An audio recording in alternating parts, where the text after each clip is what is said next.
Are you tired of watching the fuel gauge on your Honda CR-V drop way faster than the dealership promised you it would? You are definitely not the only one feeling that frustration, but the good news is you can actually change that starting today with just a few simple adjustments to how you drive and maintain your car. Let us talk about the green leaf button first, because almost everyone misunderstands what the ECON mode actually does. When you press that button, you are not magically making the engine more efficient out of thin air. What the computer is doing is dulling your throttle pedal response, so even if you press your foot down a bit aggressively, the car smooths out that input to prevent sudden fuel-heavy acceleration.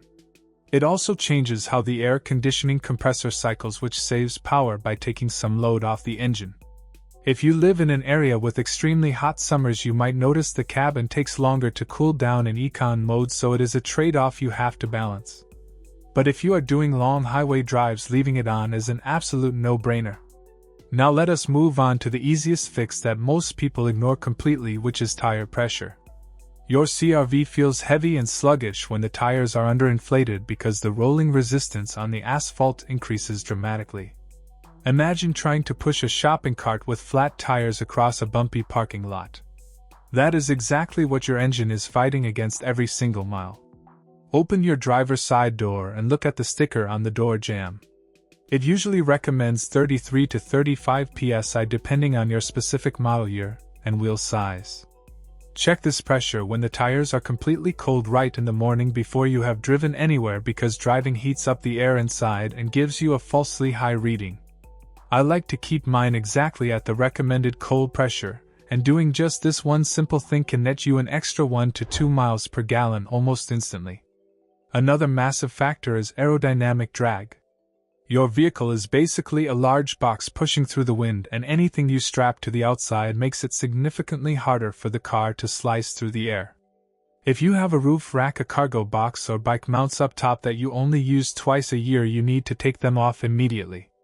The aerodynamic penalty of roof accessories at highway speeds of 70 miles per hour is absolutely brutal on your fuel efficiency.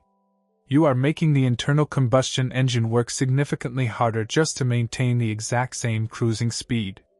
Speaking of speed, the CVT, or continuously variable transmission in modern models, is incredibly smart at keeping engine revolutions low, but it absolutely cannot defeat the laws of physics.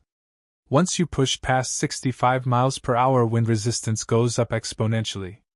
If you just slow down slightly and cruise at 65 instead of 75 or 80, you will see a massive leap in your fuel economy numbers.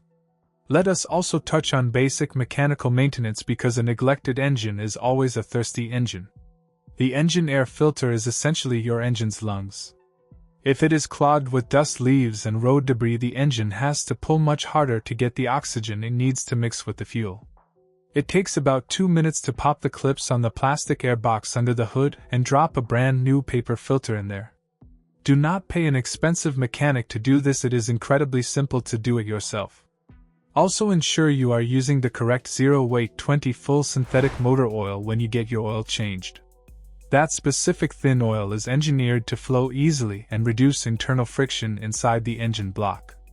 Less internal friction means less wasted heat energy and noticeably better gas mileage. Finally, try to anticipate traffic flow instead of constantly alternating between the gas pedal and the brake pedal. When you see a red traffic light a quarter mile ahead, just take your foot completely off the accelerator and let the vehicle coast.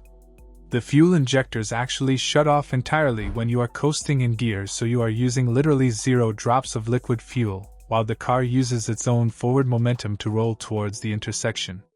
By combining smooth pedal inputs, keeping your car aerodynamically clean, maintaining proper tire inflation, and doing your basic filter and fluid maintenance, you are going to easily squeeze every single drop of potential out of your gas tank and keep your hard-earned cash in your wallet.